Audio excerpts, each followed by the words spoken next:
session. The work that we're presenting is on validating and improving the impact of complementary currency systems, impact assessment frameworks, and for sustainable development. So to make it very short, our proposition is that if we could prove that our currency systems work and have an impact, we wouldn't have to struggle and to haggle about the right model and the typologies and what else. We could just go ahead and do and actually get support for our work. So this work is kind of an extension of the work that Christophe had already prepared for the conference in Split last year. We had been working on that before I joined the project at the New Economics Foundation and started to work on this topic as well. So we presented them together at the conference in Geneva in May, and this is kind of the latest version of this work in progress. We're going to have it in kind of three parts. First, we are talking, of course, about the need for more stringent and concerted evaluation and the impact assessment of complementary currencies. CCS stands for Complementary Currency Systems, as in the title of the conference. We present a bipedal, so like a two-part approach, how we can get to more standardization of currency evaluations, and we're proposing two approaches, so to say, a impact assessment matrix. Christophe's going to speak about that, and I'm then presenting the EU exchange framework, which we are already using in an actual research in this community currencies and action project that I will show you in a second. Oh, okay. So first, Christophe will talk about the review he did on typologies and objectives, kind of scouting and scoping out the field that we're actually working in, and he will talk about the purpose and context of the evaluation standards, and then lastly I'll come back to talk about this bottom-up evaluation framework that we changed. So, for this work, we did a literature review on intentional objectives and typologies of CSS and made a synthesis of these in order to scope the field for which we are here proposing evaluation strategies. What we did is that we analyzed four different typologies of CCS and divided them according to their approach to objectives of CCS. On one side, some CCS aim for social, community, or local solidarity objectives, and on the other side, CCS aim to commercial, economic, or liquidity objectives. We also analyzed four different reflections about CCS intentional objectives, which can be divided in meta, macro, meso, and micro levels. As a synthesis, we present a table divided in sustainable dimensions such as culture, governance, economic, social, and environmental, along with the different objectives for the different CCS. After reviewing typology and objectives of CCS, we have an idea of why they exist, how they work, and for what they aim for. Secondly, we present on the purpose of impact assessment, reviewing the existing work on this subject in OR and related fields, and propose a preliminary template prototype for final evaluation scorecard. We believe that impact assessment is necessary to improve the organization, planning, and implementation of the system themselves, adjust and improve the modality and functionality of currency mechanisms, demonstrate transparently and coherently the quality of their performance to funders and stakeholders, and finally to transform the legal framework and integrate them better. Indeed, we want impact assessment for internal viability by improving project implementation in regard to operational, structural, and organizational aspects, to incentive confidence among the management team and leaders in their pursuit of impact goals. For internal efficiency, by improving the currency design to motivate adherence and uptake by users and reduce overheads and transaction costs. For external visibility, for sustainable finance and development aid agencies attracting funders and support, to widen the recognition of these tools by financing institutions through providing comprehensive and validated impact reports and reporting on performance indicators. And finally, for external credibility by proving impact and efficiency to internal organizations and the public sector, to strengthen positive policy integration by merits of delivering social, economic, and environmental transformation for territorial and community development. According to a review of selected papers, the CCS field had 35% less studies on impact assessment than the development aid field and 40% less than the sustainable finance field. Furthermore, within different CCS databases, only a fourth of studies are dealing with impact evaluation. When analyzing some CCS meta-studies on their impact, we noticed two recent pertinent contributions, both dated 2013.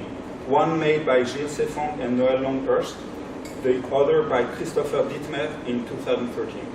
And we're happy to see the proposition of a matrix of performance indicators made by Instituto Palmas and Nesol USCP in 2013. Nevertheless, in the whole body of research, we can see some restrictive factors. Most of these studies are based on qualitative research methods with punctual field surveys. Only few are based on quantitative methods with performance measurement indicators. Most of them focused on a short period of 1 or 2 years, even sometimes during a period of crisis. They only deal with specific CCS type or geographical region which are not necessarily transposable. They only focus on one sustainable dimension, for example, economic, social, or environmental. Some studies have been made before 1993, before Agenda 21 became a major driver for development projects. And some of them are from before 2003, before the emergence of hybrid CCS types with a high impact potential, what is called fourth generation systems. The main restrictive factor is that all of them are not using the same framework for comparative data analysis. On the one hand, further research should be made on the studies assigning positive, neutral, or negative impact to CCS, but this does not alleviate the need for a standard to allow meta-analysis with comparative data, which we are proposing here. Thankfully, for this evaluation framework of CCS, we can get our inspiration from different references of related fields, especially the guidelines on monitoring and evaluation from the United Nations Development Programme and the impact reporting standards from the Global Impact Investing Network. Other norms, standards, and principles for impact evaluation should also be respected. Finally, as a template, a model to reach, a prototype for CCS impact evaluation, we propose an impact assessment matrix divided in different categories. Different dimensions, culture, governance, economic, social, environment, different level, meta, macro, meso, micro, different vision, such as societal acceptance, participatory democracy, crisis resiliency, and more. Proposing also guideline principles, for example, innovation, legal, transparency, diversity. And we divided them in different objectives, such as, for example, collaborative election and decision, liquidity and financial inclusion, or eco-citizen behavior incentive, corresponding to a specific typology, simplified, as, for example, bilateral barter, multilateral barter, mutual credit, issued currency, or other innovative exchange system, which correspond to a specific logic model step, such as the activity, the output, or the outcome, that Leander will tell you more about afterwards. For each of those categories, we can provide an appropriate performance indicators. For example, the number of goods and services category, or the percentage of users and producers, or the number of security features. Each indicator, finally, is made from a specific evaluation methodology: system database, interview, external auditing. And each indicator has a defined cost or estimation of the time, money, and human resources needed for information field consolidation, low, medium, or high. And finally, a frequency for the data collection and analysis, such as daily, weekly, or monthly, yearly. Besides this the top-down approach of this impact assessment matrix, which serves as a template and vision for the development of evaluation standards, additional benefit comes through the creation of this with participation of all stakeholders through continuing improvement and design thinking. It integrates sustainable development dimension, goal, objective, guideline principle, typology, and performance measurement indicators with a cross-disciplinary, transversal, integral approach, relevant and applicable for both general and specific CCS, with possible personalization for unknown innovative system. I will now let Mr. Leander can speak about the theory of change. Okay, so I just realized actually you didn't see this impact assessment matrix that we talk about. These were only the headlines, so please have a look at the paper, and that's actually quite a lengthy body of work that is presented there in a very complex matrix that might one day be kind of a scorecard to evaluate our performance. Now, on the short run, practically, we have this second approach now, which is kind of the bottom-up incremental work that we're doing for this community currencies and actions project. Oh boy, good, there's no representative of the European Union here. And sorry. So we can actually turn that down. Can you just? The top one is the fan. If you go the top switch all the way to the right, then it should be. So I'm just going to talk a little bit about the deployment of that theory of change framework and the benefits of that. It is being deployed in this Community Currency in Action project that I'm working on for the New Economics Foundation. It's an EU-funded project that you might have heard about with 8 partners in 5 countries, if you count Wales as a single country. And 6 of these partners are actually implementing different currencies, which will probably be these 4th generation currencies. Like the Maki is the one pilot currency from Amsterdam. In Lambeth, they're extending the Brixton pound into a more integrated model. Coin is doing a business-business network currency. And actually just 2 days ago, the city of Nantes in France became a partner, and they are doing another business-to-business model inspired by the Beer Bank in Switzerland, but more like a business-to-business network than a Beer Bank model, really. But with all these different currencies that are in this project, we needed to find a quite open and flexible framework to get a handle on the evaluation and to make these evaluations on these different currencies comparable, to speak about them in a current way, and that's where we met and picked up and actually combined our work. So for these currencies, we're now working on a framework approach, and we're using the theory of change for that. Before I talk about the theory of change, in general, this is kind of what you look at for impact assessment. Of course, you have your inputs to a project, you have the activities that you do, you have some concrete outputs of that, and from these outputs, you're looking at outcomes. And outcomes is really the things that matter in the world, that make a change for your stakeholders, for the users, and that is what the theory of change really tries to seek out and articulate very concretely. If you observe different outcomes, you have this additional step of subtracting deadweight attribution and displacement. At this point, somebody should say, "Bring out your dad." Nobody did, good. And that's how you define the impact of your currency system at the end. The theory of change in a process of evaluation covers kind of the first parts of an evaluation process, which are rather standardized across all different evaluation approaches. So it really looks at the objectives of the currency, so you know what you're actually aiming for and what you want to achieve. Articulates that very concretely in the outputs that the currency aims to achieve, and from all these outcomes, of course, you can then define the indicators against which you need to collect the data then to feed into the evaluation and the presentation of that. So the theory of change that I'm now proposing doesn't cover the whole thing of evaluation. It really just gives a concrete framework and how we can at least get a comparable set of ideas and articulation around the different objectives and outcomes and indicators of different currencies. If, of course, we do this with a number of different currencies, and we start with the pilots in the CCIA project, but also already have some other workshops with other currencies. If we do this and we see the differences in objectives and outcomes and indicators, we will probably also find a set of common indicators, so to say, so that kind of then builds up, bottom up to an impact assessment matrix, as Christoph was talking about. This last slide of mine is really just giving you an impression of how a theory of change then looks. Theory of change talks about the process of getting to this, and it talks about this final product, which is quite a graphic way. And basically it just shows you 3 main columns. So you look at outcomes on the short term, outcomes on the mid-term, and outcomes on the long term. You can think of these as the short-term outcomes being the precondition for the mid-term outcomes, being the precondition for the long-term outcomes. So you really look at what kind of changes the currency or any other project is actually trying to achieve in the world, and try to articulate them as concrete as possible.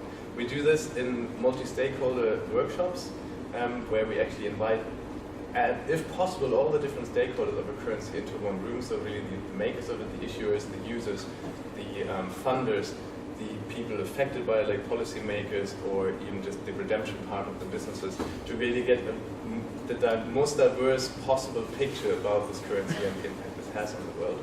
Right. And we do this as to not miss any impact. There's one example that I always give that's not representative, but one of our partners in the project is a loyalty scheme in Belgium, the e-portemonnaie of Limburg.net.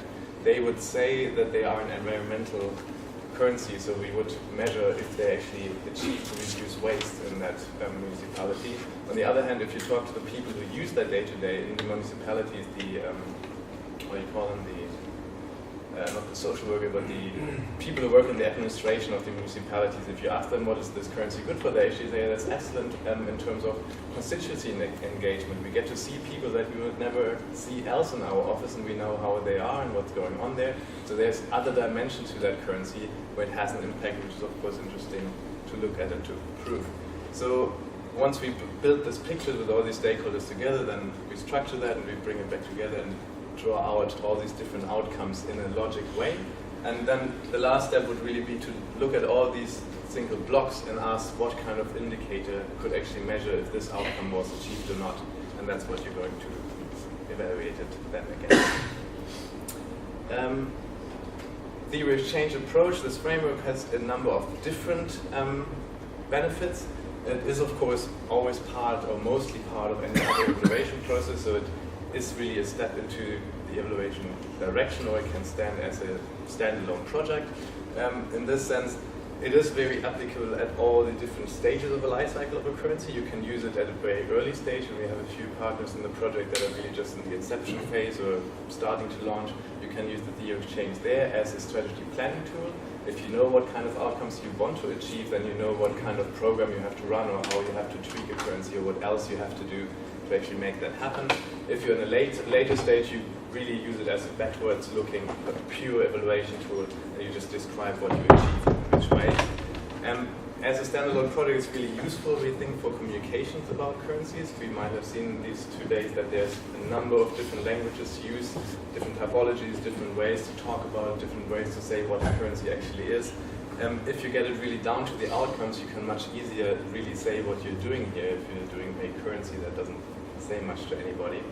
In this way, it might be a useful tool towards funders, to stakeholders, towards this sustainability and scaling of our whole field.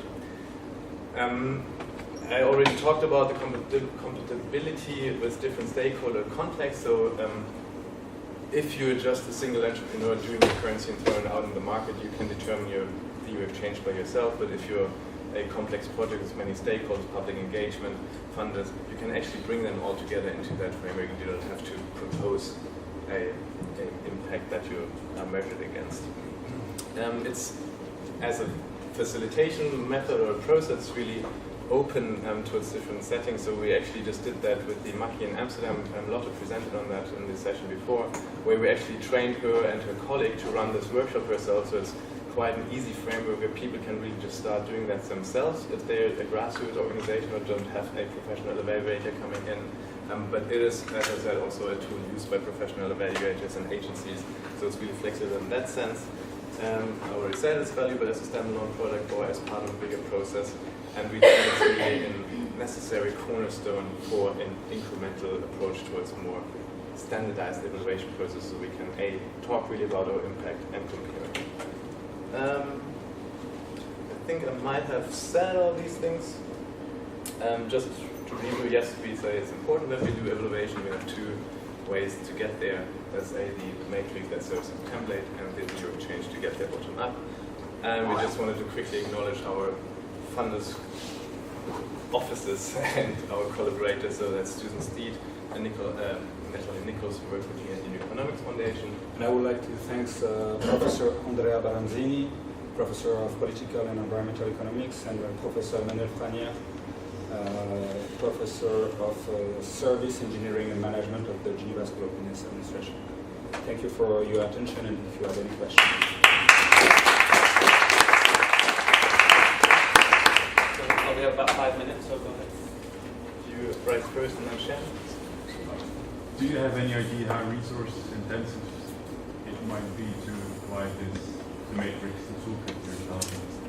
But the matrix is not ready yet, so you don't know how it would take to apply that. But the theory has changed. As I said, it's if you want to have a proper evaluation on a complex project as a currency, that is rather expensive. That's why I'm always also aiming for a framework that can be applied by graduates. There's no funding. You can just basically do it yourself and develop one of these theory exchange by yourself, which is probably a week of work for one person if he only knows a little bit of what he's doing. A proper evaluation, probably in the tens of thousands of dollars, euros, that's fair to say. 5-figure for proper evaluation of a project of that scale. That's why I'm also building this framework to be a useful tool in all situations, not only for those currencies that can afford it. If you're not using the merged currencies, how do you recover the cost of setting them up, and how do you pay for the viability? Do you do a cost-benefit analysis? How do you recover the cost of setting it up? And how do you finance the management and viability and replication in the definite future? That's a very valuable question for practitioners.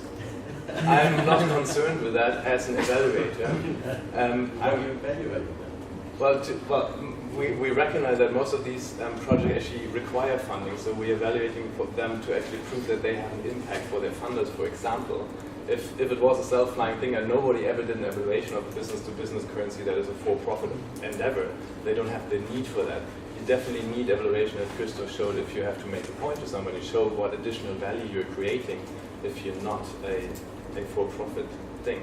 So in this sense, we can do cross-benefit analysis on top of all of this. This is really just the theory changes the first step, and how you use it then, what kind of evaluation process you put on top of that.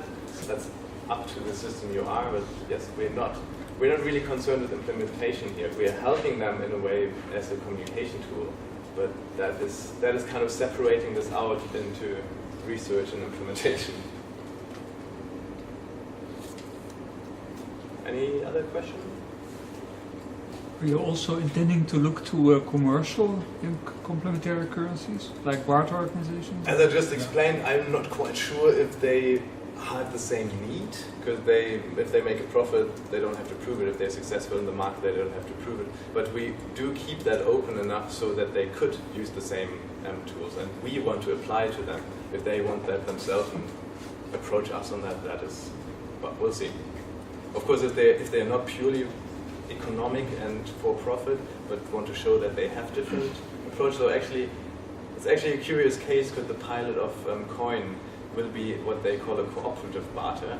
So it's a non-for-profit business-to-business currency, which then of course aims for a number of different objectives than a purely for-profit enterprise.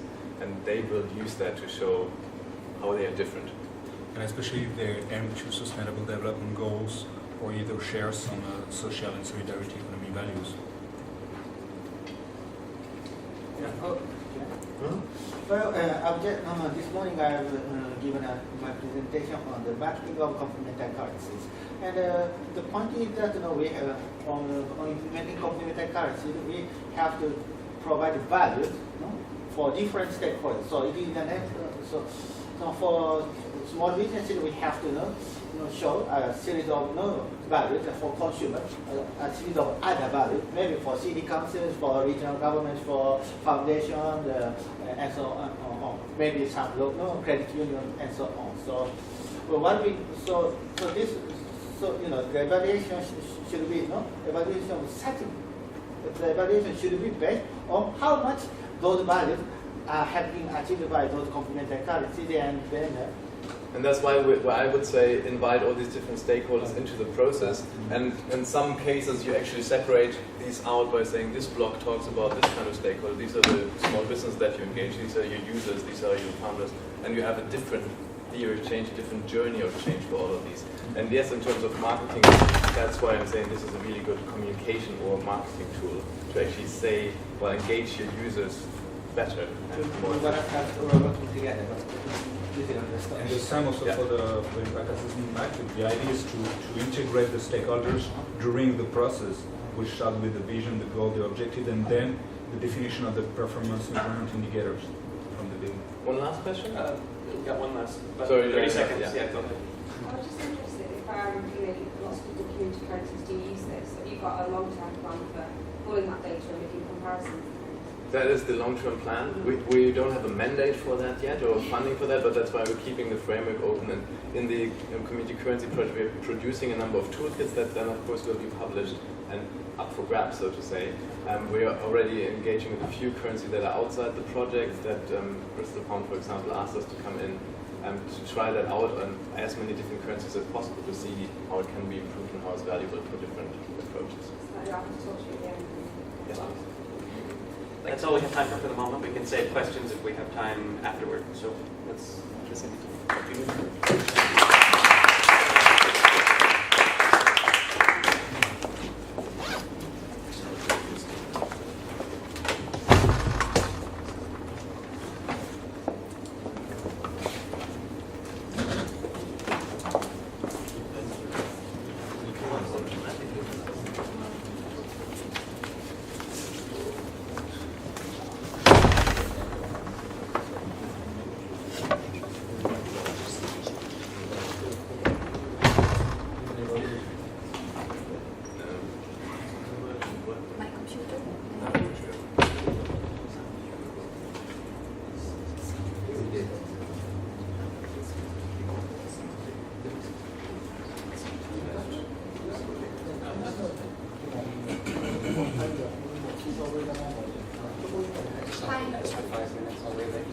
Yeah, thank you very much.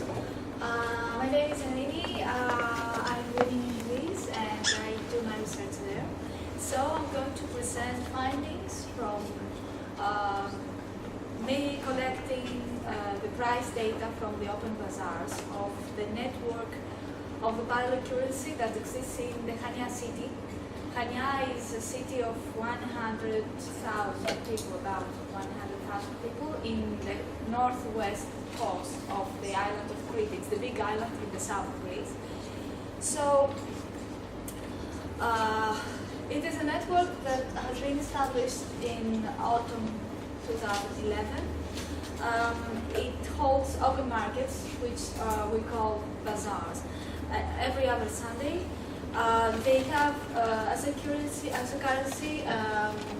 the unit, monada, is called in Greek, and the parity with it is 1:1 in comparison in relation to the euro currency, which is the official currency.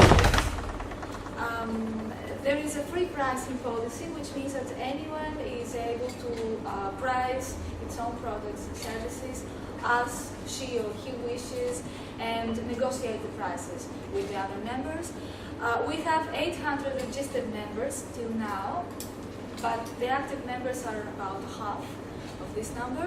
And there is a major change in the software used in early June 2013.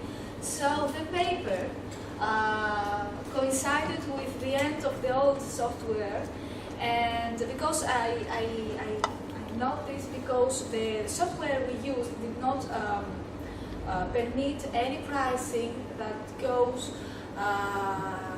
for denominations under half units. So the prices had to be either full entire whole units, 2, 3, 4, whatever one, or half units, 0.5, 2.5, or 10.5.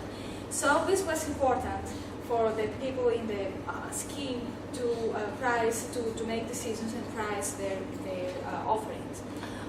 What I have done, I was going to the bazaars and I was writing down all information about the products offered and the prices they had.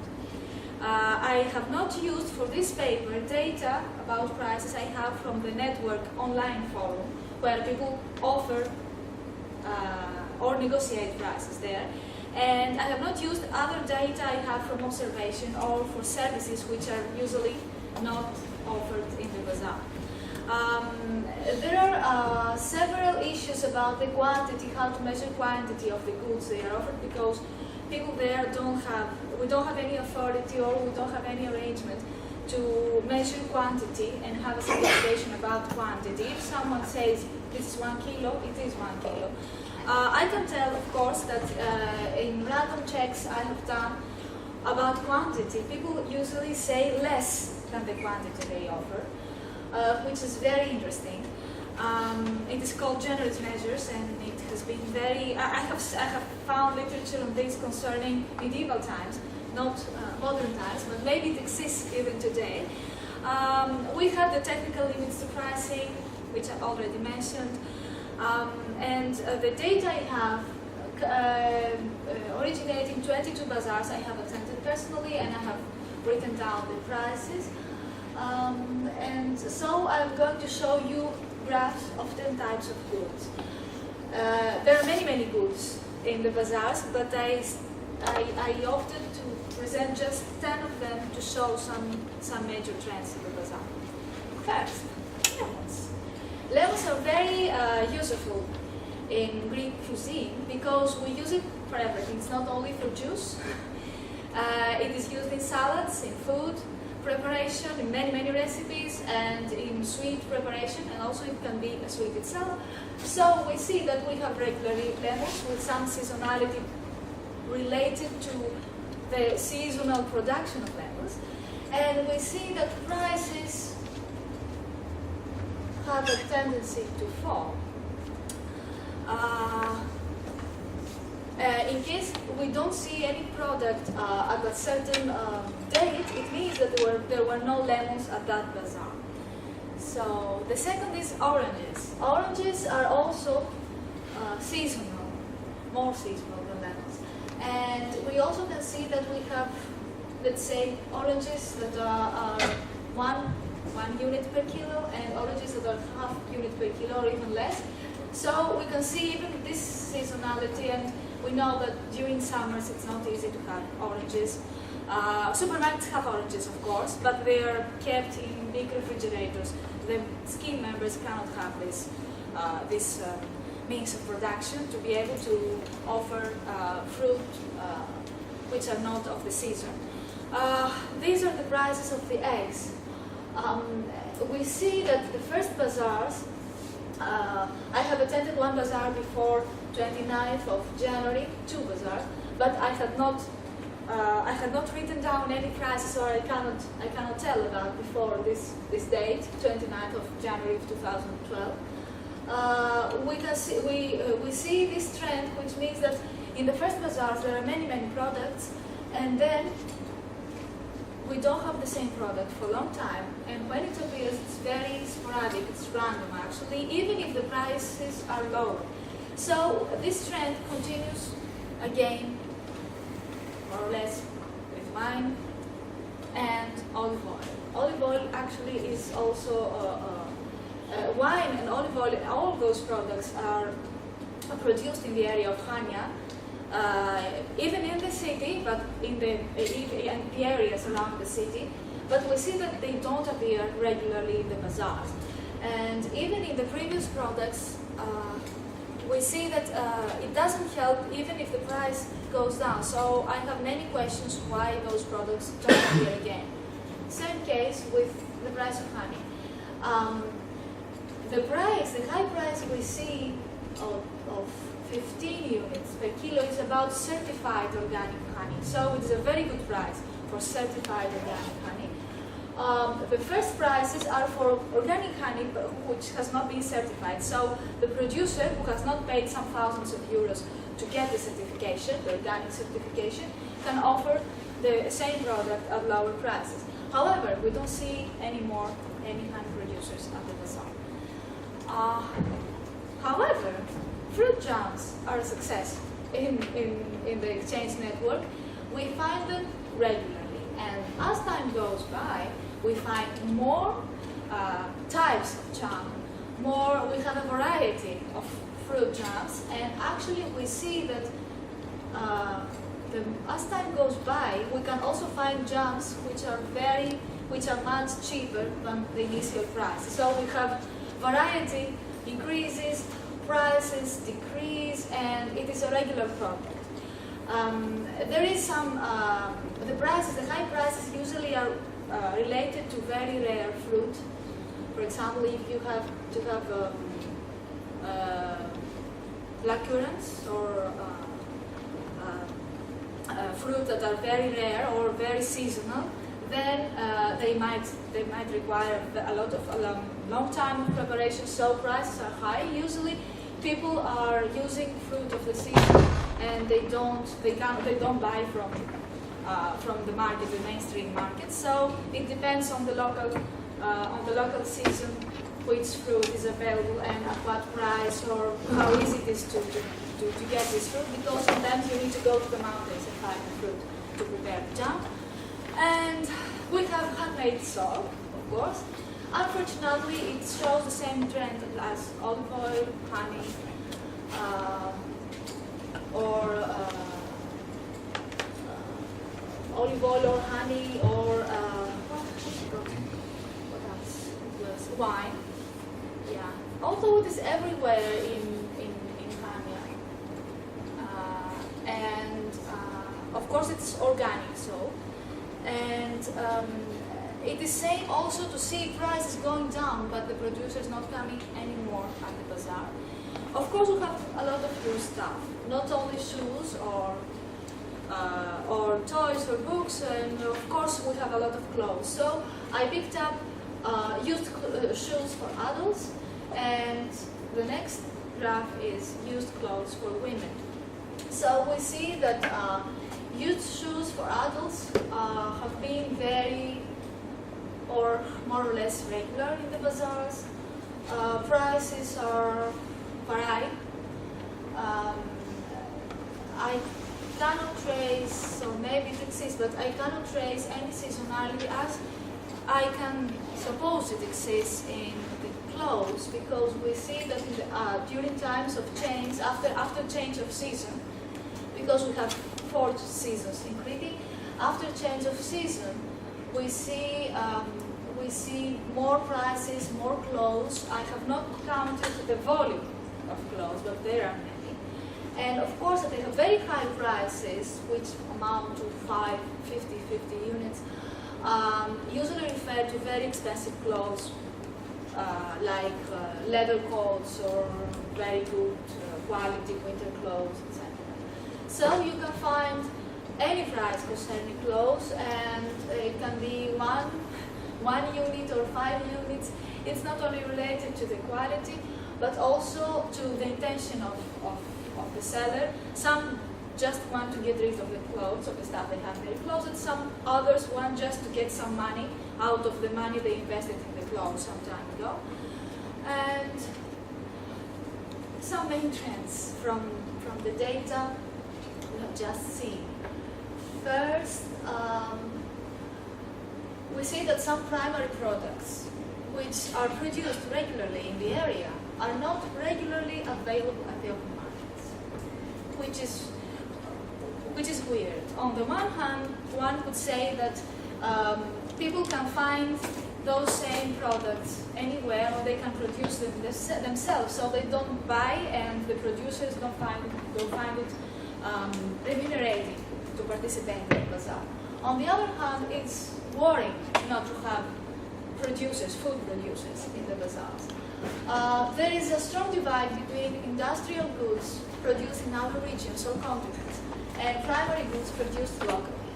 We see that the first group, the industrial goods, are always there in the bazaar, and they usually attract very high prices.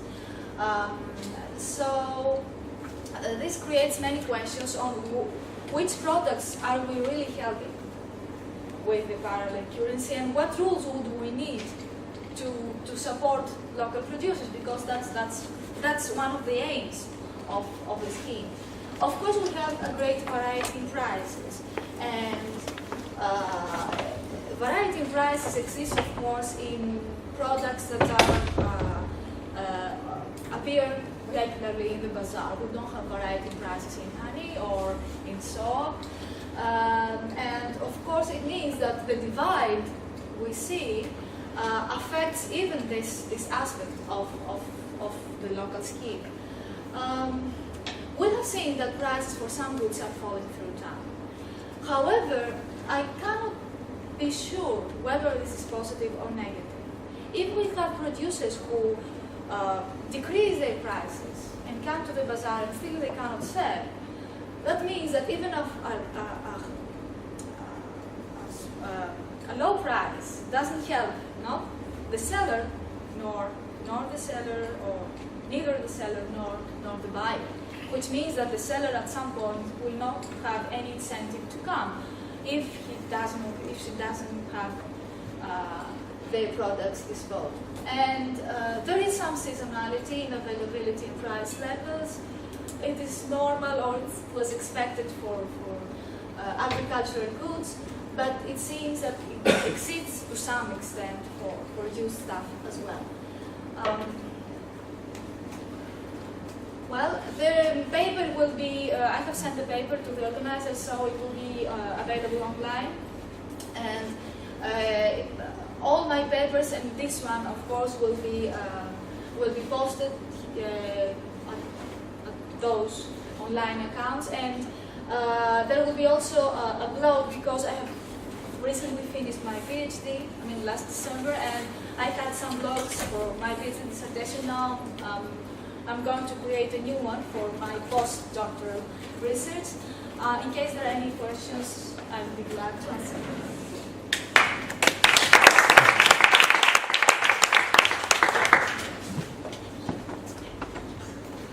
Okay.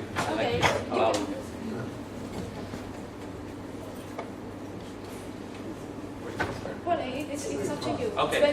All right. Then let's just work our way around. So let's start on the side here and work our way up. Do you make any comparison to the prices in the regular shops? Yes. Yes. Do you see differences? Yes, but I have not seen this data here in this paper. And actually, this is a comparison that the scheme members do themselves. Due to the parity, one-to-one, most of the sellers try to have same prices or a bit lower. There are some people who even price their products with much higher prices. They price it more in units than it is in the mainstream market in euros. But yes, we have data about that.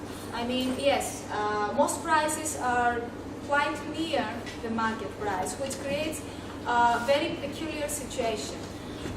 The food products are sold sometimes at very low prices, while the industrial products, the used stuff, is very near to new stuff in the market, in the mainstream market. Many shoes and clothes have same prices as new stuff in the stores of the city, which shows that there is a bias in favor of industrial goods. But till this paper was only, but yes, we have many people use this as an argument to price their stuff. They say, this is the price in the mainstream market and I want the same in units. That was the same question. Questions or here? Yeah, there is. I have seen sometimes that if the currency is generated through labs, for instance, so that you are given money to start with, prices can be even a bit higher in this currency because it's easier to get. Have you seen this phenomenon? Well, the exchange network of Kenya does not give any money to its members once they join, which means that it's a mutual credit scheme as in its structure. However, we have seen, let's say, inflationary tendencies, which means that there are some people who try to price higher than the mainstream market, saying that, okay, I just want more. I have not traced this to be an overall trend, but this is something that has been already discussed among the members of the schemes, and they tell me regularly, because they know I'm a researcher, because I'm also a member of the scheme, so they come and tell me, listen, we have inflation in this.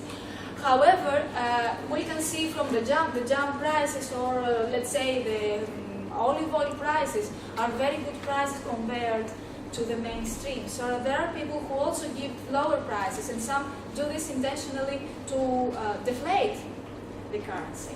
However, we don't have, maybe we would need 1 or 2 years more to be sure whether we have this tendency in the mutual credit scheme. Well, are people in Greece familiar with the Catalan and the Spanish model of integral co-ops that we not producers and consumers get together in order to set up post-capitalistic economy. That means the product produce to produce, let's say, egg or olive oil and so on for self-consumption. Yeah, actually, yes, they know about that. Actually, they know many things about the Spanish cases. However, the idea is that even if you don't have such a quote, although the idea is that many people order stuff in advance. I mean, I want so much oil or whatever. But the idea is that this is not a cooperative. So they know about the models, but they don't want to do this because some people wanted to turn the scheme into a cooperative, but this one has not been approved by the Assembly. Let's go to the back first. Yeah. I just wanted to say I noticed that the jams were very popular, and compared with the lemons or the oranges, I don't know about the olive oil, but those products which were very sparse were just gathered from the trees. But with the jam, you've got to do the work, so it's more labour intensive. So the price can be quite variable with those because people are doing the work to produce them. So I don't know how the price of those compare with the prices in the shop. The idea, well, I'm also amazed with the case of the jams. However, it seems that people have found a very clever way to store the fruit that has not been sold at all, which means that they find it more profitable for them, for their households, but also for selling to the network, to work, gather the fruit, and prepare it into a jam, than just waiting, because if you cut the orange from the tree and you don't sell it and you don't have a refrigerator of this those big strong refrigerators that supermarkets have, you're going to lose your produce. And if you don't cut the orange within a certain span of time, it will rot anyway. So probably they have found a way to store the stuff and sell it whenever anyone wants, because this is the prices the sellers keep. It is not the prices of the contracts of the selling itself. So in case you price the jam today and you have it for 6 months, because it's possible to have organic jam for 1 year or even more if you know how to produce it correctly, then you can have the jam and you can even lower the prices. Although it has a lot of work to be prepared, because you have stored your produce, you have not lost any produce, while the orange producer or the olive oil producer will lose their produce in case they don't sell it in time. Well, that's the only explanation I could think why this And works. also, you can do it, relatively speaking, domestically in quite some bulk. Yes, of course, you have a few dozen pots at a time, so it is quite cost effective at the time. Yeah, it seems so. It seems so. I have not conducted any interviews with the sellers. I mean, any constructed interviews to know that I'm researching their motives. But I discuss, every time I write down, I discuss with them, and they tell me, okay, I have this because it's the time of the oranges, it's the time of the berries. So they prepare the jams whenever they see it is appropriate to store them.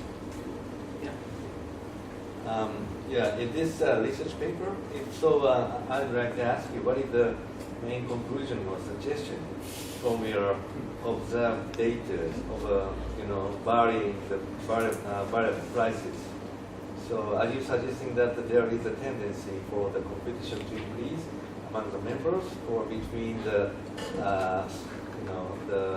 exchange club and the commercial market? Well, the only suggestion. What do you suggest? Okay, the only suggestion I have is that we would need in this sector of complementary currencies more data like this. I have found literature mentioning the problems we have with prices, but no data, actual data, to see what's really happening. in this type of schemes. Therefore, my idea is that I will try to gather the data of prices and see what I can see. The suggestion is that I should be very careful to reach any real conclusions at this stage. First, I would need to study all the data I have from the bazaars. Second, the lack of literature, of this type of literature, lack of data in the literature internationally, creates a situation, a peculiar situation for me. I cannot compare those findings to anything. So my suggestion would be, if you have any data like this, please publish it.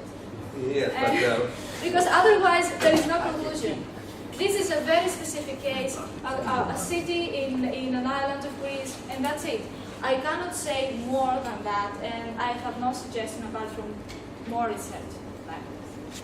yeah. We need to have some hypothesis from the outset, and then we collect data, and then try to prove it. Not really. If we don't have to have a hypothesis, we have to know what we're talking about. I mean, if you don't have literature about prices, what are you doing? What hypothesis are you going to make? A hypothesis that prices are falling, okay. In some cases are falling, but this doesn't help us to understand the pricing mechanism in the scheme. We have no information about it.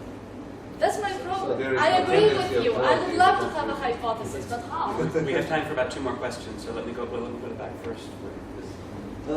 When I was in Brazil, I did some kind of similar work that you have done, so like trying to see prices. And what I found was very strange is that it's completely irrational. The prices the seller fixed is completely irrational.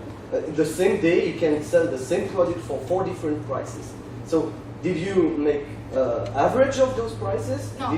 Did you see this? Because I couldn't for me, but it's my case here. I couldn't show any pattern. It was impossible to show anything because prices is irrational.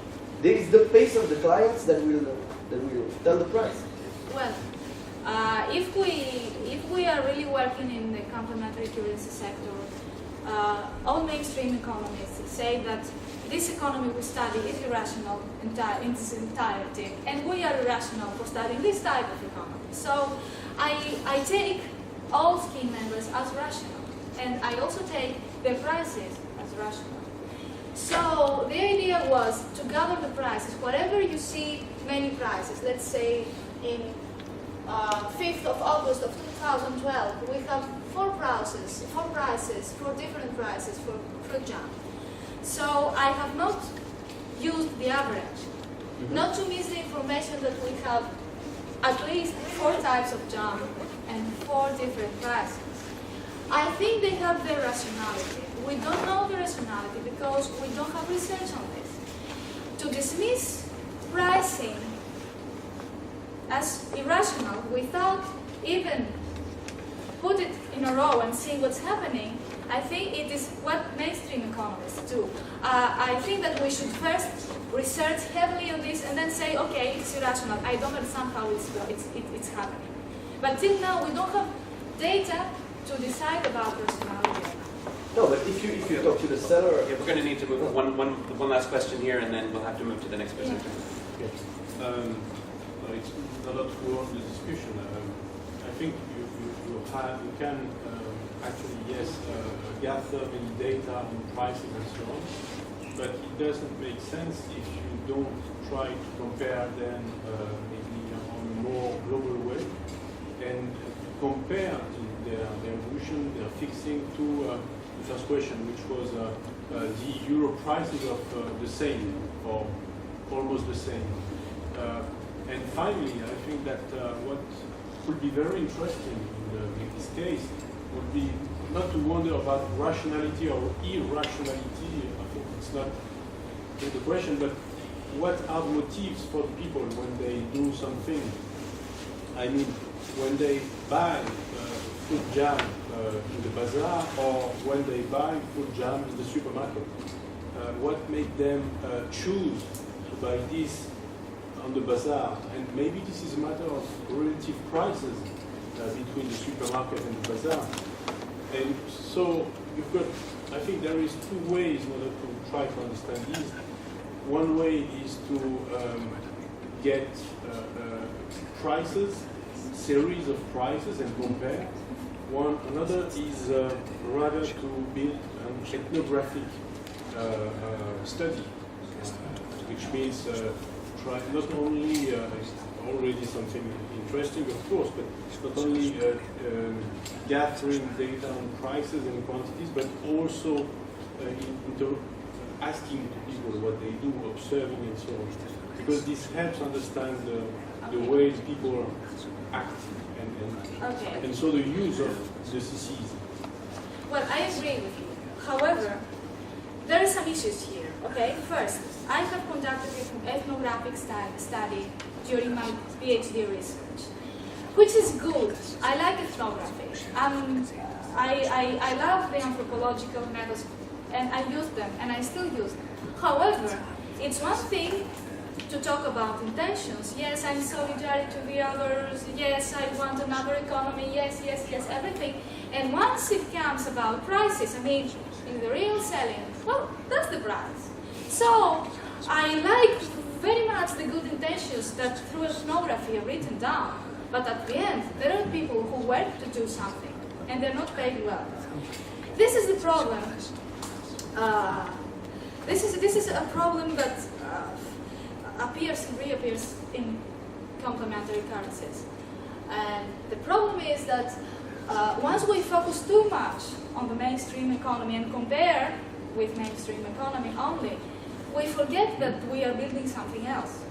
Which means that if a food producer gets very low payments within a system where there are everything like services, clothes, shoes, jam, and olive oil. If the olive oil producer is paid relatively to the other products of the scheme less than he should, he cannot buy the other products. So we need to see the schemes as such and compare, of course, with the mainstream, but this is not the main problem. In this scheme, I have seen through the forum data, for example, that people are paid too low for real work, like domestic work, or web design or anything. They don't want to pay for human work, but they're going to buy a very expensive leather coat. So what are we going to do about that? It's not the mainstream economy only. It is the scheme itself that supports behaviors which are unfair to the people who produce. Then that's my own point. I want to make another research exactly what you said, to compare with the mainstream. But it's not only about the mainstream. It's not only the only problem we have. Okay, I got to end it there. We're over time, so to be fair to the other presenter, let's move to the next one.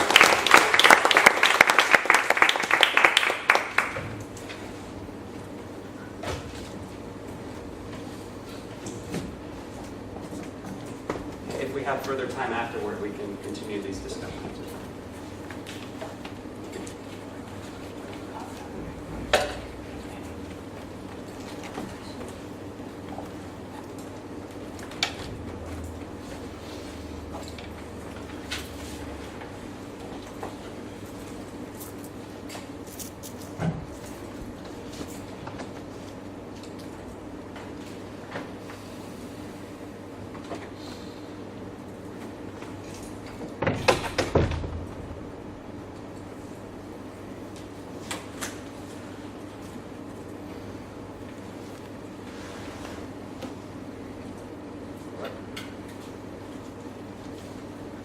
Ready? Okay, you let me go? Let me go. Thank you. I'm Peplluis. I'm professor at the University of Europe. I am involved also in the deployment of a complementary currency that is the price. I made this work with James Stoddard from Brett's at the Polytechnic Institute of, in this case, the campus of Harvard in Connecticut. And here, what we'll try to do is to study not the velocities, but the possible causes that produce different velocity on several currencies. So I'm not economist, the first thing I have to say. So I did a process to understand what's this concept. I will try to share with you, those who are economists, sorry, I beg your pardon, but those who are not, maybe this will be useful. And then I'll try to make some sort of assessment of what are the things that are speeding up the velocity of certain currencies. So I think it's a bit, the definition we take of velocity is about the rate at which money circulates, changes hands or turns over in economy in a given period. High velocity means the same quantity of money is used for a greater number of transactions, and well, it's related to demand for money. Well, that's the formula of money supply. It's the standard state of the art, where you have the several terms. The monetary mass, you have V is the velocity, means a currency that how many times is being changed in hands. That's the velocity, number of times. And then this is about all the number of transactions. So the mass of money times velocity is the mass of transactions. Saying briefly as sort of simplification. So the velocity will have the measures of number of transactions and will divide by monetary mass. For explaining how I understood velocity, let me tell you the story. Presumably many of you will know, but again, just in case. This is a story of a tourist guy. I come from Mallorca. That's an island, nice, beautiful island. You know, in the middle of the Mediterranean Sea. Part of Catalonia? It was former part of Catalonia, now in Spain, but this will be solved soon. And the point is that that tourist came to a hotel, and well, he was asked 100 euros a night. He left the banknote on the counter, and said, "Well, is that a good size there?" "Yes, for sure." "No, well, let me try, and let me inspect this." Meanwhile, the tourist steps upstairs to see to inspect the quality of his room.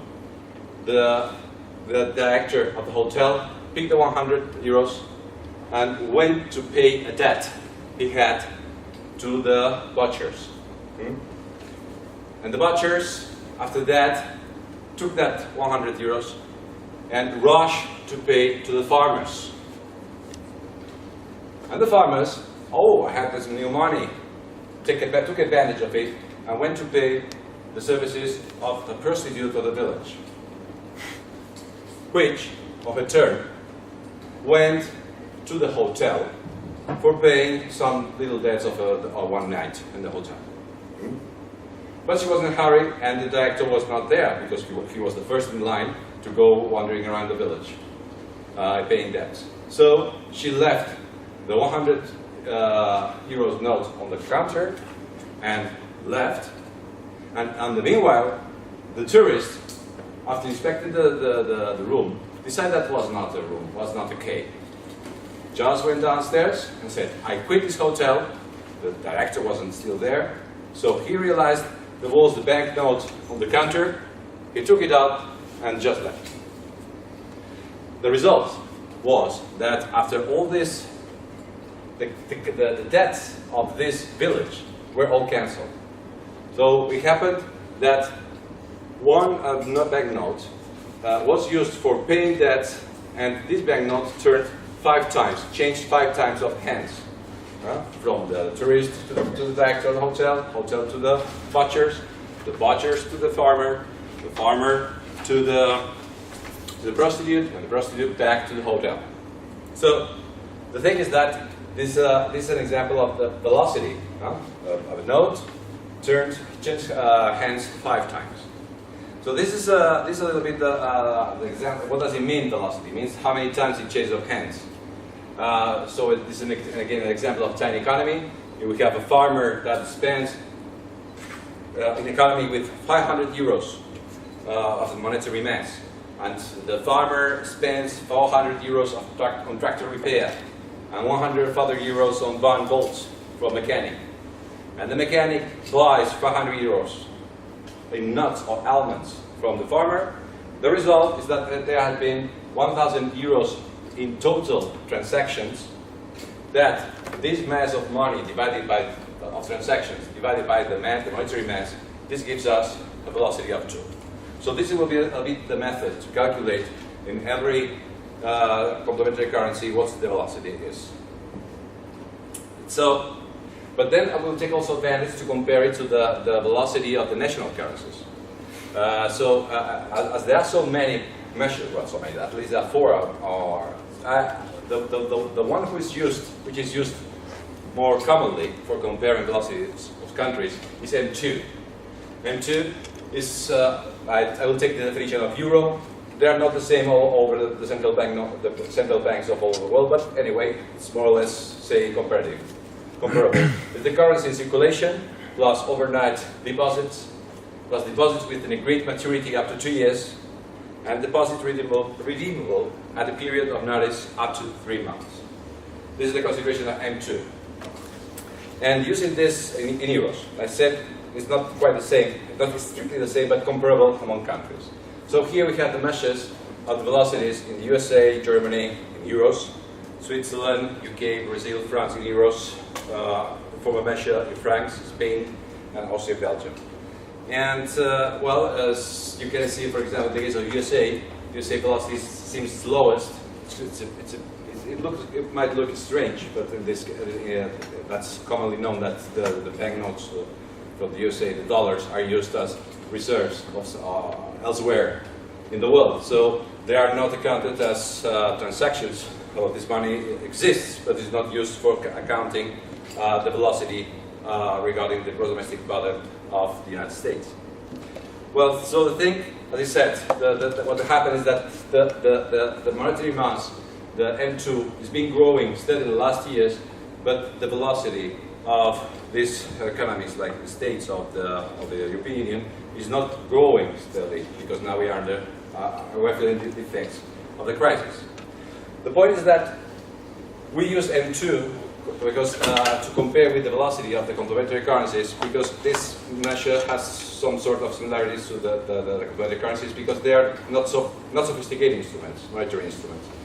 In fact, complementary currencies are just let's say cash, let's say money that could be used liquid to be used for paying transactions, or a sort of I don't mean deposits, I mean credits, money that's available for you. So, and also is another thing that many of the complementary currencies have a sort of parity or relation to national currencies. So it's good to know, it's a good symptom to know if a complementary currency is being used by having a look at its velocity. If the velocity is high, it means that it's being used. The perception of its utility is good. If it has low velocity, perhaps the perception is not that good. And we will also complete this by comparing its velocity to the velocity of their national currencies. So a little bit the point. So here we have the cases we've obtained. We started and we worked with James Stoddard. We started with beer, which was a paper published recently, last 2 years. And they measured the velocity of beer system is 2.6. So here you have, in this column, you have the year of the measure. Some of the measures we made it in the new paper, others from other papers are references. RES system, it's a beer-like system, but in Belgium. So, and this system, the velocity is, as we measured, is nearly 1.9. I've ordered the currencies from the point of view of the monetary mass. So beer today is the top with the huge, or the biggest compared to other currencies, monetary mass. Then RES with 60 million, over nearly 70 million of RES. Then we have Talente in Austria. That's obtained this measure of velocity from the work of Mr. Kocek. That's here. And also we have the King Hour. It's 11. It's impressive velocity. We have the new currencies entering into the radar map. Then we have Bristol Pound. These are, of course, very recent measures that we have to be careful about because they are not definitive. 0.8. Buckshares with velocity of 4. We have Palmas with estimated velocity of 13.5. Risk Catalonia, that's the currency I'm running, with a velocity of 1.5, nearly 6. And Solviolet with a velocity of 4.5. So here you have and also some characteristics. So the important thing is that we'll make sort of comparison between these currencies and trying to find out what is the sort of conclusion, say what's the definite feature that gives an advantage from the point of view of velocity from one currency to another. For example, in the case of beer and RES is practically it's a beer system.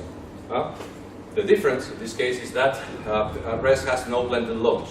Blended loans are those loans which are in part in this case the national currency, and the other part is in complementary currency. This feature exists in beer, it does not exist in RES.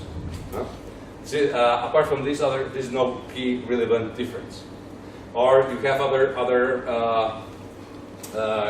currencies that are quite similar. For example, in this case of Peplluis or Bristol pounds. Peplluis and Bristol pounds are essentially quite the same.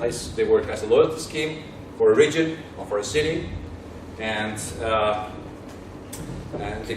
they are backed by a bank, also banks or unions, and they have a very strong local presence. In the case of Bristol Pound, it has a very wide awareness. Also, you have the King Hour and Talente, that is sort of peer currencies, sort of, especially the Talente is evolving very close to the shape of King Hour. And the point is that, as you can see, the features, local taxes accepted in Talentes, also with King Hour. And but this is a distinctive feature with the King Hour that they have demurrage. So that's a key difference between these two currencies. Also is present with Soviet the demurrage. So here you have the type of currencies, and then we need to understand and analyze further why they behave, from the point of view of velocity, one perform better than others. So in the case, as you can see now the comparison of the velocity with the national velocity, and we have here a description. So there are some of the currencies, for example, in the case of beer and RES, they behave, say, comparatively at the same speed of the national currencies. And in the case of King Hour or Palmas, they work so fast compared to national velocity.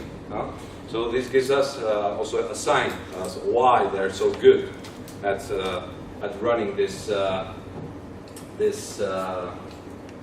benefit. Also, there's a measure here. It's about the turnover per member year, and because of course having a number of transactions, it depends on the number of members. And in the case of the number of members, again, the top here you have this column. The top is beer with 60,000, 65,000 registered and nearly 20 non-registered members, in total 80, nearly 80.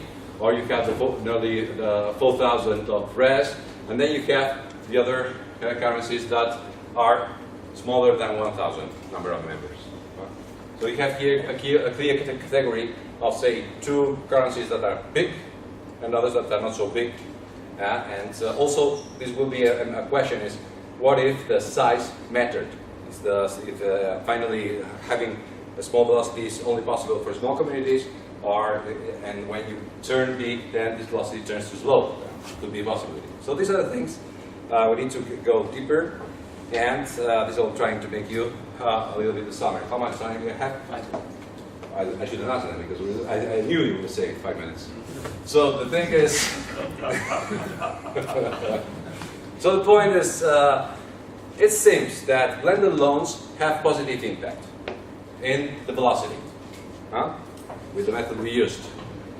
So we have here that in the case of King Hour Palmas have this positive influence, and also the microloans of the Palmas is giving this impressive help. Also, there are grants in the currency that are provided by King Hour and Soviet. So these things seem that give extra boost to velocity. Another thing is about the several types of non-members participation. What we call about non-member participation. There are two types. In the case of beer, they are the non-registered.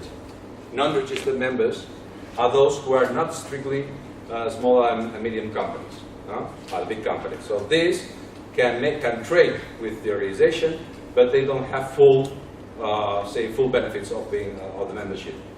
But still, they can trade. And the consumers or prosumers. How do you? Because the consumer prosumers, again, they don't have the full benefits of being a member of these organizations. Only small companies have the full benefits. So it it seems that combining full members with these non-registered of these prosumers speed up the velocity. Another question is about virtual money, about the scripts or about being virtual. What is giving extra boost? And it's not that clear. It's not that clear. Even as again, we have some references of American scripts that they have impressive speed of 50 up to 100 times. Here with this number of sampled currencies, it's not that clear, as I said. The script money might increase velocity in the case of Peplluis or the script, strictly script or King Hour. But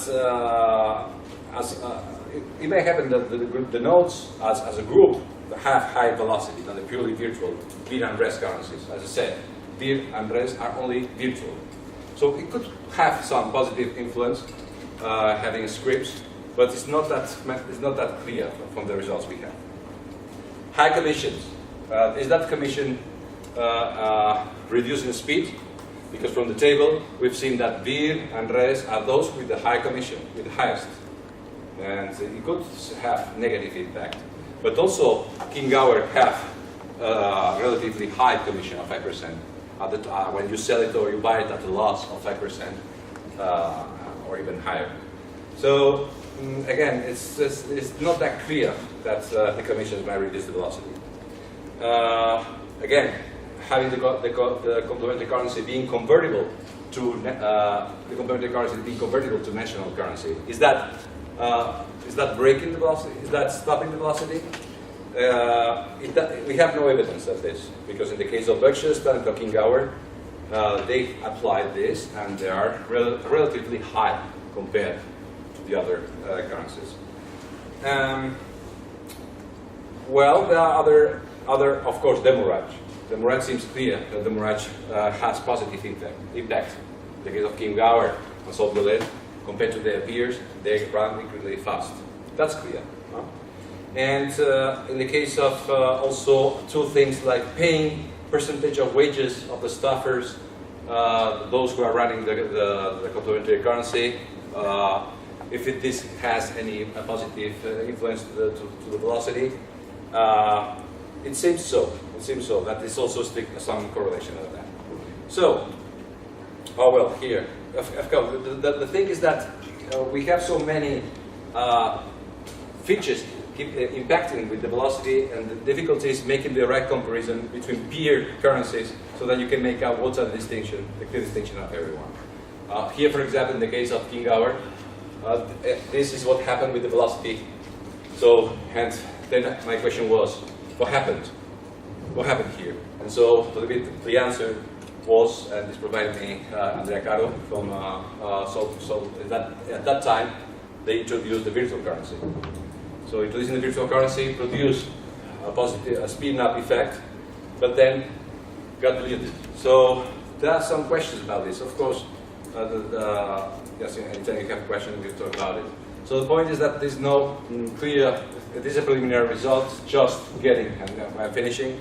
Just getting the data and trying to make the framework so that we can all more eyes have a look on it and try to guess at what are the key factors that are impacting on the performance of every currency. In the case of mine, you can see here this RES currency has more consumer focus than the original RES in Belgium. It means that 80% of the money supplied is provided by consumers. But this currency runs slower than the RES in Belgium. So again, that's why I say it's not that clear that having consumers speed up the velocity of a currency. Anyway, having consumers involved gives you wider awareness, and awareness is also good, necessary for the adoption of the complementary currency. Well, that's all. I did a summary. This will be provided to you. You have to take a picture or just saying what I said already. So I thank you very much for this extra time you gave me, and I am open for your questions for sure. As I said, preliminary work, just data collection, hypothesis, data available for everyone. So 5 minutes if you want coffee on time, a little bit more if not. Let me just give everyone a number and we'll go in order. I'm going to start from the back this time. So we'll start from the very back. 1, 2. We also got questions. maybe a way to do that. Why don't we just ask the questions and not answer? Okay. So let's hear the questions. Okay, You well can take then. notes on that. So, and then you can respond to it. Okay, so let's ask. Yes, my question is quite simple. If we calculate velocity, we must consider the proportion of denomination. I remember the statistics around 1990 United States. They investigated length, the circulation of credit, the bill. The $100 almost in average 20 years circulate, while $1 just less than 1 year.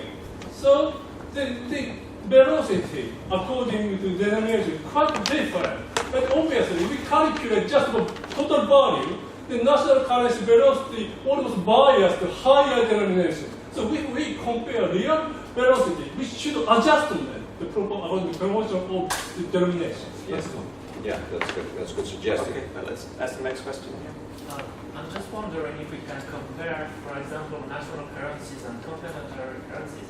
As for national currencies, we include the buying of houses and cars and things like that, who need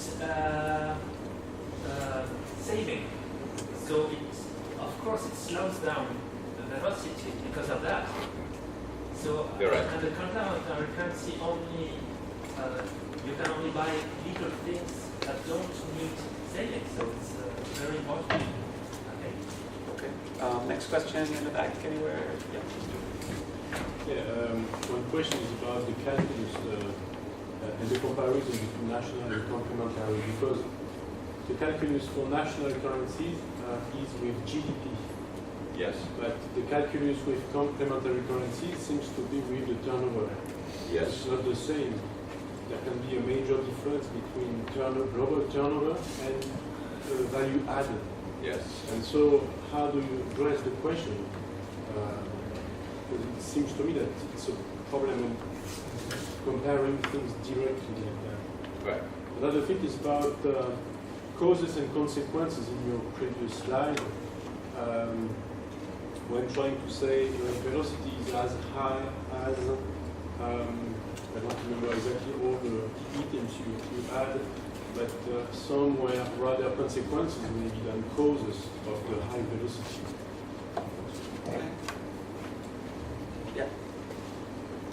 I have two questions about the Bristol pounds, where I visited in March.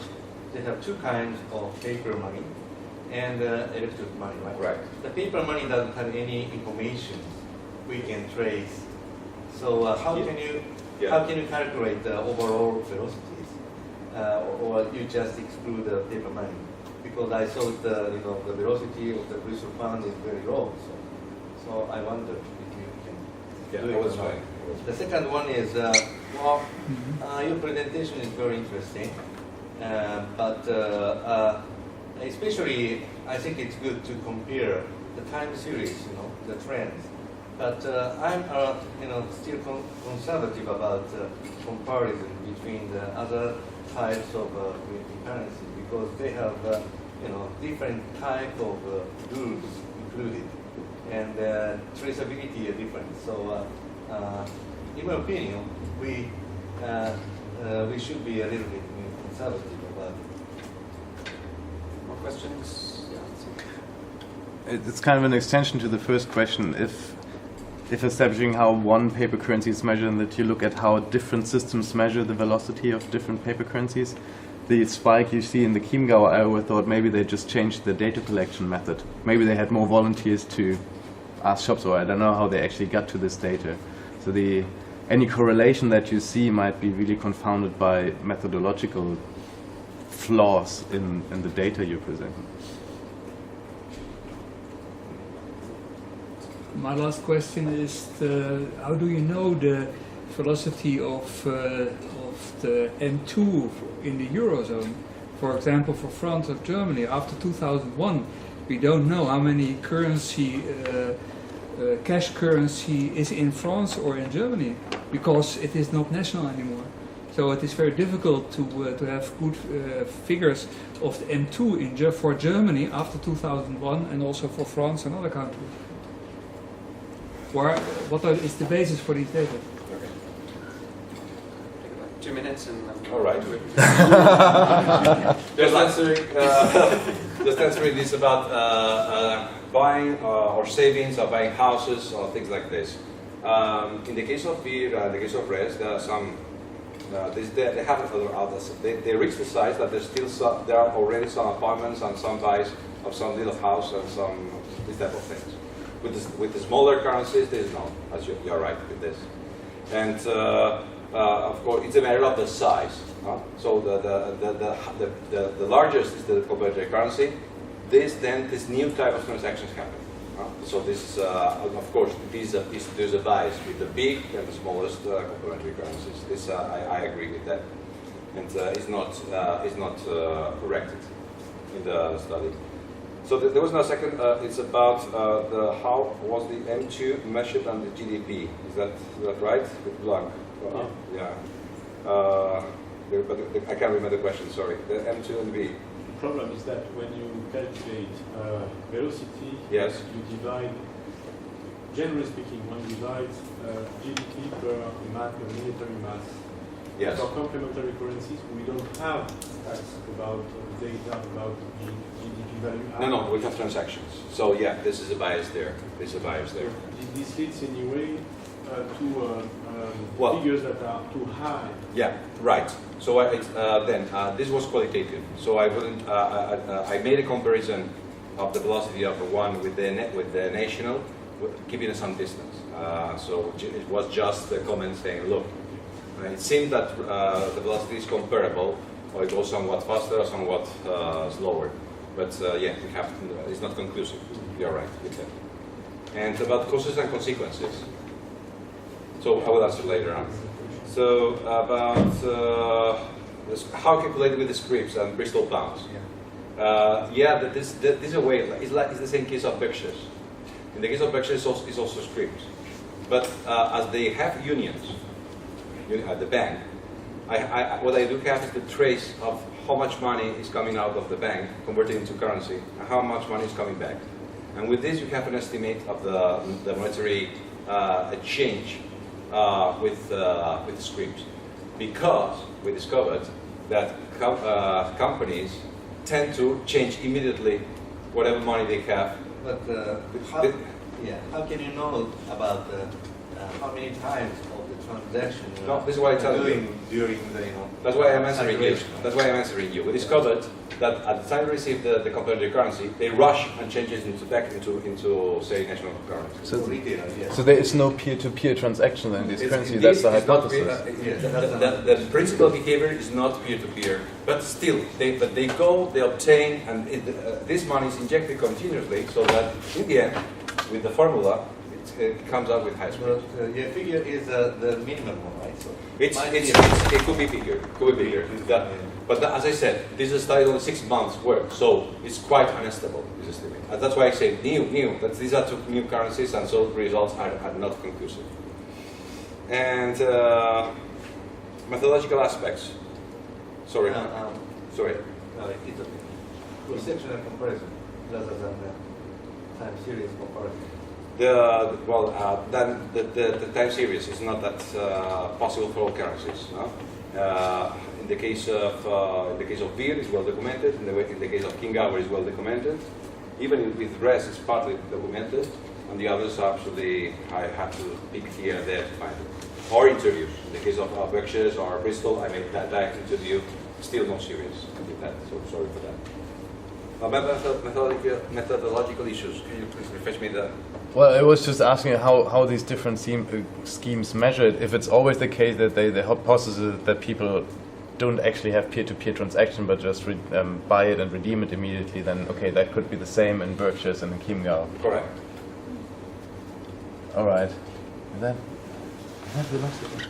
So, and then meanwhile, if you remember the question, then M2, yes, was difficult. But with Germany and France, I will tell you how I did it. I was able to find the bank and was giving precise data of the GDP and the monetary mass in that region. So I found these two studies and with M2, and I could update. I couldn't do it with the rest of the countries. So the rest of the countries is only estimates. And you're right. It was nearly impossible. But I did succeed with these two countries. Okay. So I'm sorry I couldn't answer, and so my memory is limited, but coffee time I is think fine. Coffee is a good time. answered. We have to finish now in order to get coffee into the next session, but I address it for coffee, I think. Thank you very much.